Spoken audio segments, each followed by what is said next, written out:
Last class we have discussed all about hospital infection control. Hospital infection control, hospital में जो infection होता है उसको कैसे कंट्रोल किया जाए. What is infection control? Controlling the spread of disease and minimizing the number of healthcare associated infections, identifying and reducing the risk of infection. Last class आप देखेंगे तो आपको सब क्लियर हो जाएगा कि इन्फेक्शन कंट्रोल होता क्या है. डेफिनेशन आप शॉर्ट फॉर्म में देखेंगे कि इन्फेक्शन को कंट्रोल करता है, तो स्प्रेड होने से बचाता है.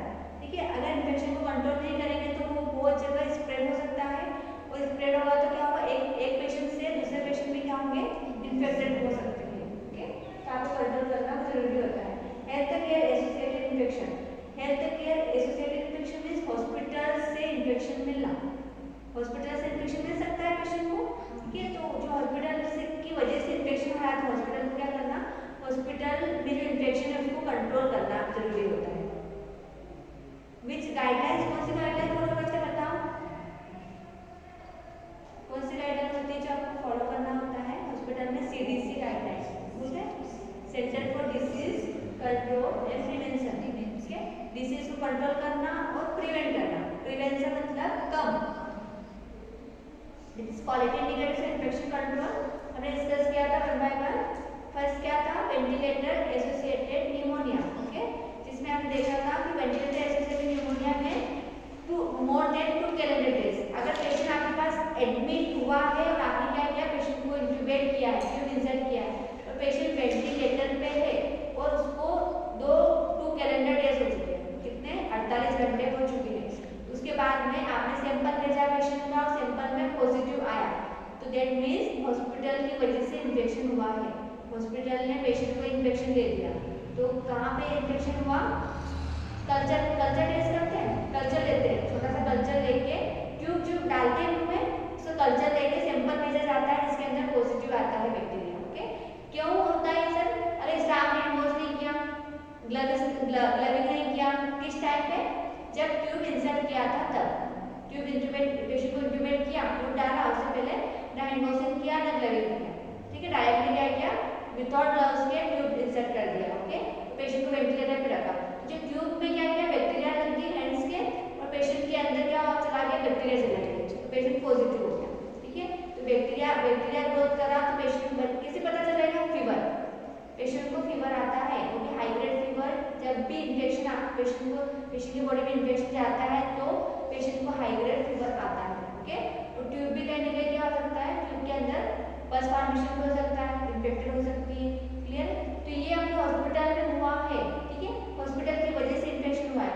अगर पेशेंट दूसरे हॉस्पिटल से आया है, ओके, और पेशेंट को क्या था, ट्यूब ऑलरेडी लगी हुई है, पेशेंट पहले दूसरे हॉस्पिटल में वेंटिलेटर पे था और ट्यूब भी इंसर्टेड थी और पेशेंट आपके पास बैठा हुआ, तो आप सैंपल भेजते हैं तो उसमें पॉजिटिव आता है, तो किसके ऊपर आएगा, दूसरे हॉस्पिटल की वजह से इन्फेक्शन हुआ है, हमारे हॉस्पिटल की वजह से नहीं हुआ, तो ब्लेम हमारे हॉस्पिटल पे नहीं आएगा, वो दूसरे हॉस्पिटल के ऊपर आएगा जहाँ से पेशेंट आया है. अरे पिक्चर देखेंगे तो क्या है, ट्यूब देखा, मुंह में ट्यूब डालते हैं, मुंह में ट्यूब डाला है, और ये क्या है, ट्यूब एक सर्किट होता है, सर्किट बोलते हैं, और ये वेंटिलेटर से कनेक्टेड होता है. इससे आर्टिफिशियल ब्रीथिंग प्रोवाइड किया जाता है. पेशेंट सेल्फ नहीं लेता है तो हमें आर्टिफिशियल ब्रीथिंग प्रोवाइड करना होता है, तो पेशेंट जीवित रह सकता है. अदरवाइज पेशेंट की डेथ हो सकती है, क्योंकि उसका पूरी तरीके से लंग क्या हो गया, ब्लॉकेज हो चुका है, ट्रेकिया ब्लॉक हो चुका है. ये बंडल ऑफ चेकलिस्ट होती है, जिसमें आप बंडल ऑफ चेकलिस्ट में देखेंगे एसेप्टिक पैरामीटर्स है. फर्स्टली आप देखिए पेशेंट्स आईडी, इसमें पेशेंट का फुल नेम आता है, आईपीडी और रजिस्ट्रेशन नंबर. जो भी पेशेंट एडमिट होते हैं तो उनका एक रजिस्ट्रेशन आईपीडी नंबर.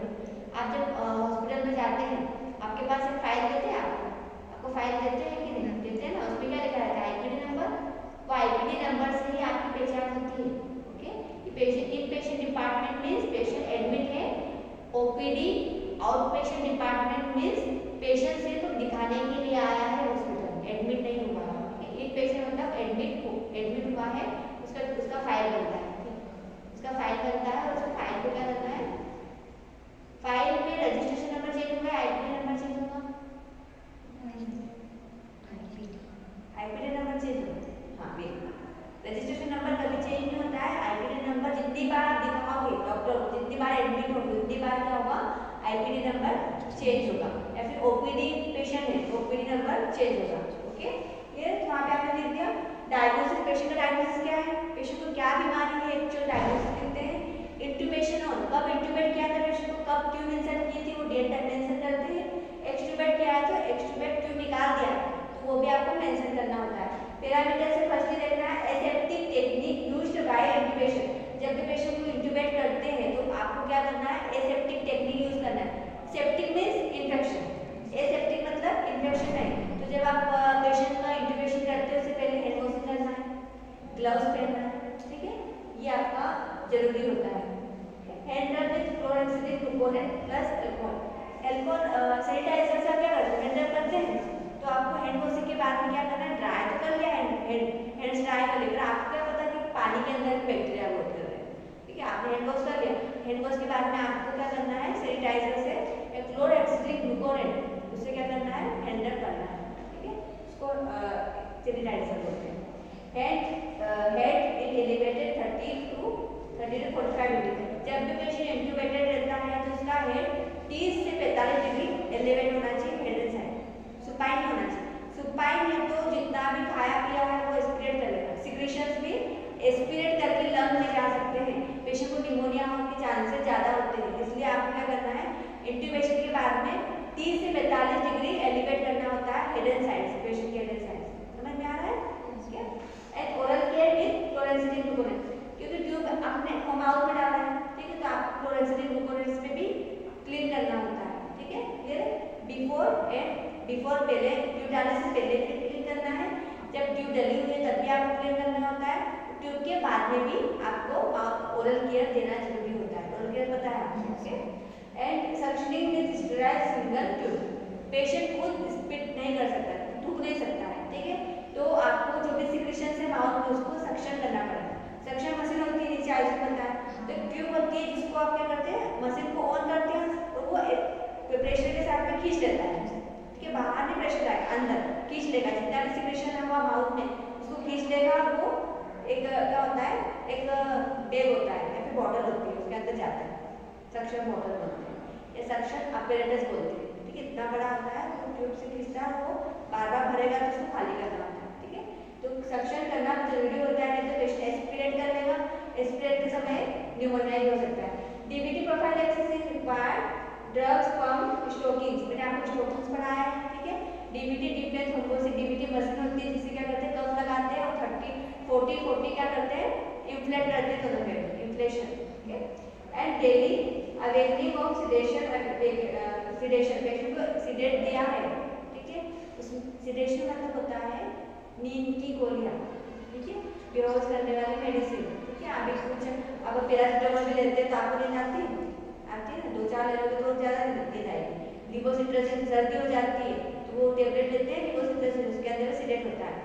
कुछ ऐसी ड्रग होती है जिसके अंदर पेन किलर के साथ साथ सिडेटिव भी होता है या फिर नॉर्मल सिडेटिव होता है कि पेशेंट को बहुत सीवियर पेन हो रहा है, उसको सिडेट कर दो, बेहोश कर दो, ठीक है, तो वो बेहोश वाले पेशेंट को बोलते हैं, उसको भी देखा जाता है। डेली असेसमेंट और वीनिंग, डेली असेसमेंट वीनिंग मतलब जो खाना खा रहा है असेसमेंट, कितना आप फीडिंग दे रहे हो, असेसमेंट भी देखना है, जो खाया है वो एस्पिरेट तो नहीं कर रहा है, वो भी चीज़ देखना होगा।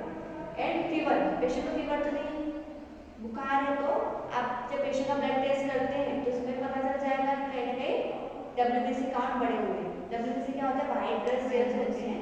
जब भी आपकी बॉडी में इन्फेक्शन होता है तो total leucocyte count, TLC count देखते हैं, टोटल लिकोसाइट काउंट, उसको WBC बोला जाता है। व्हाइट ब्लड सेल्स क्या करता है, एक्टिवेट होते हैं, बढ़ जाता है, तो क्या डेट मीन्स कहने के पेशेंट को बहुत सीवियर इन्फेक्शन है बॉडी में, ओके, क्यों है कि ट्यूब की वजह से, right. ET means endotracheal, TT means tracheostomy, trachea होता है, ये ट्रेकिया है, और स्टोमी मतलब ओपन, ओपनिंग, ट्रेकियोस्टोमी ट्यूब, यहाँ पे भी ट्यूब डालते हैं या फिर माउथ में डालते हैं, ठीक है, यहाँ पे इन्फेक्शन कम होते हैं ट्रेकिया में, पर ET माउथ में अंदर है तो उसमें इन्फेक्शन ज़्यादा होता है और वो ट्यूब इसे गर्म होती है, तो ये ट्रेकिया वाली टाइप में छोटी सी होती है, ठीक है, तो उसमें इन्फेक्शन कम होता है।